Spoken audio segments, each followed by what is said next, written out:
నేను చెప్తా ఇనుండ్రి. చెప్పునా కొడక వింటాం.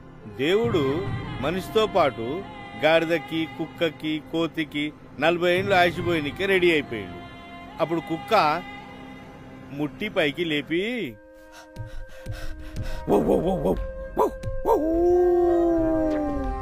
దీని అర్థమైందంటే, దేవుడా దేవుడా అసలే కుక్క బతుకు, రోడ్డు మీద తన్నులు తినుకుంటా బతకాలే, 40 ఏండ్లు వద్దు, 20 ఏండ్లు వాపస్ తీసుకో చాలు అన్నది. అప్పుడు దేవుడు ఓకే చేసిండు, కుక్క థ్యాంక్స్ చెప్పింది. మరి గాడిదా? అంత జాతాభిమానం వద్దు, చెప్తా కదా.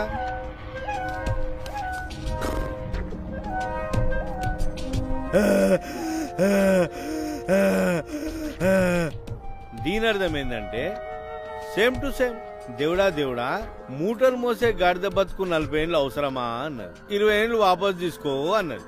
దానికి దేవుడు ఓకే చేసిండు, గాడిద థ్యాంక్స్ చెప్పి. ఎంబడే కోతి అంది. దీని అర్థం ఏం తెలుసా?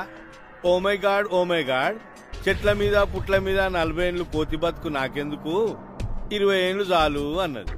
దానికి దేవుడు ఓకే చేసిండు, కోతి కూడా థ్యాంక్స్ చెప్పి. ఇక ఈ మనిషిగాడు ఉన్నాడు కదా, ముసలోనికి ముమైత్ ఖాన్ దొరికినట్లు దొరకక మనిషి జన్మ దొరికింది. నువ్వు ఇచ్చిన ఈ 40 ఏళ్ళు ఏం సరిపోతాయి? దేవుడా నా కోటా బెంచని కాళ్ళు విసుకుడు మొదలుపెట్టిండు.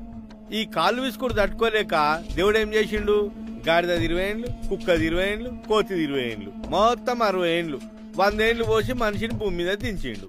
అప్పుడు మనిషి థ్యాంక్స్ చెప్పిండు. 40 ఏళ్ళు మనిషి లెక్కనే బతికిండు. గా తర్వాత 40 నుంచి 60 కుటుంబ బరువు, పెండ్లాన్ని పోషించాలి, పిల్లలను పోషించాలి, పిల్లలను స్కూల్లో దించాలి, తీసుకురావాలి, బరువులు బాధ్యతలు, అంతా గాడిద బతుకు. ఇంకేం మిగిలింది? కుక్క బతుకు. బాగానే ఫాలో అయినావు. గాడిద లెక్క కష్టపడి సంపాదించిన ఆస్తులకి కుక్క లెక్క కాపలాగాయాల్సి వచ్చింది. కొడుకులు, కోడన్లు, మన్మరాన్లు దావత్తులకు పోతే ఇంటికి కుక్క లెక్క కాపలాగాయాలి. వాళ్ళు పెడితే బుక్కడి తినాలి, లేకపోతే పస్తులు వండాలి. కుక్క బతికి ఇట్లా అయిపోయిందా? ఇంకా మిగిలింది కోతి.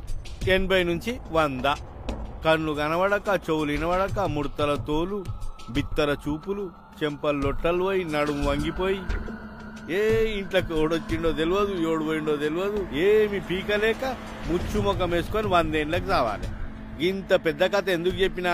మనిషి ఎన్నాళ్ళు బ్రతికాడన్నది కాదు, ఎలా బ్రతికాడన్నది కావాలి. అడ్డే ఏం చెప్పినావు?